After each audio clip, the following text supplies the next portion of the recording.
Putin used those chilling words about that he saw a final solution to the Ukrainian problem. Mm. He does not want to see Ukraine exist. Time then to invite you into our daily briefing room, where we speak to one of our leading tactical and strategic minds about the latest developments in the war in Ukraine. And today we can welcome Major General Chip Chapman, former senior British military advisor. Chip, hi, are you there?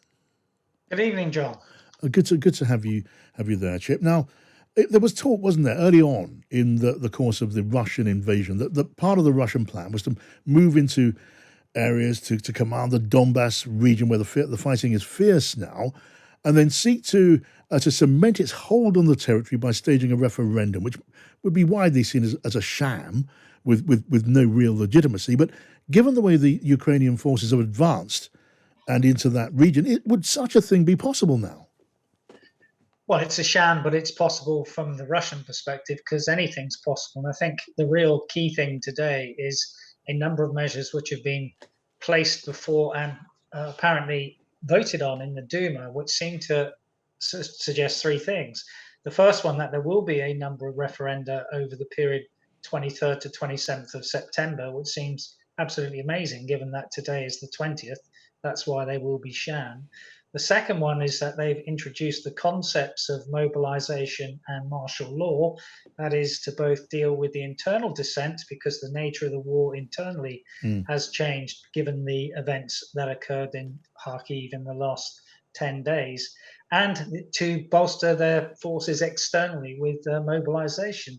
The third thing is Putin has actually said that he wants to industry to boost its weaponry production. Now, all these things are potentially major escalations because, of course, if that vote takes place, then it leads to an escalation because although it's sham, they potentially will be incorporated into Russia, and therefore that can be seen as attacks by Ukraine on Russia territory, even though that's absolute nonsense from a Ukrainian and Western perspective.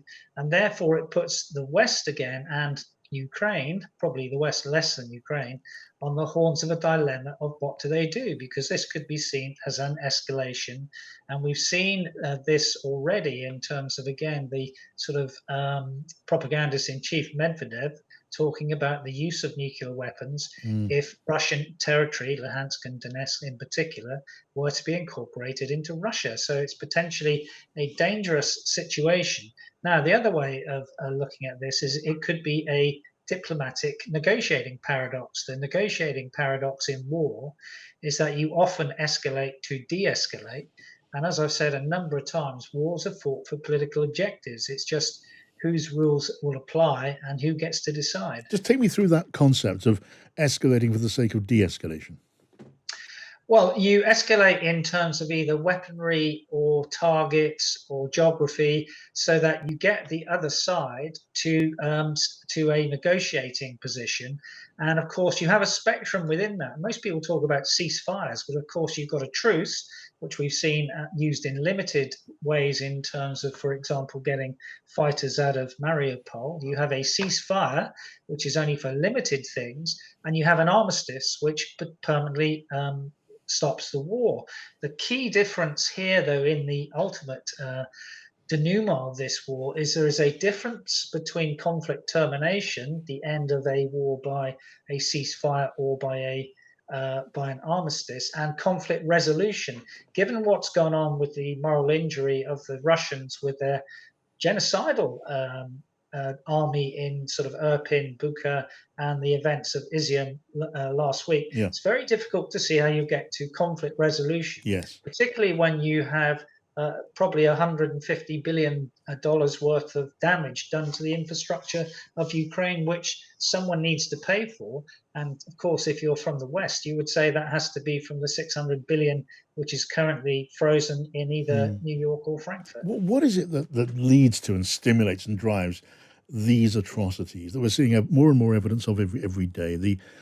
Certainly civilians killed in indiscriminate shelling, yes, which is appalling enough, but the evidence of torture and killing of civilians, which is being unearthed by advancing troops.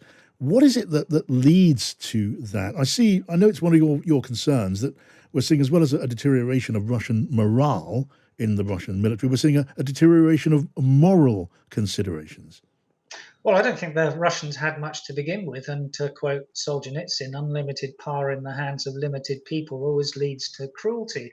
And those with weapons with unchecked power and unchecked morality lead to this either democide, death by government, or genocide, the intent to destroy in whole or part an ethnic, racial, or other part of a grouping, to quote Lemkin's 1944 definition of this.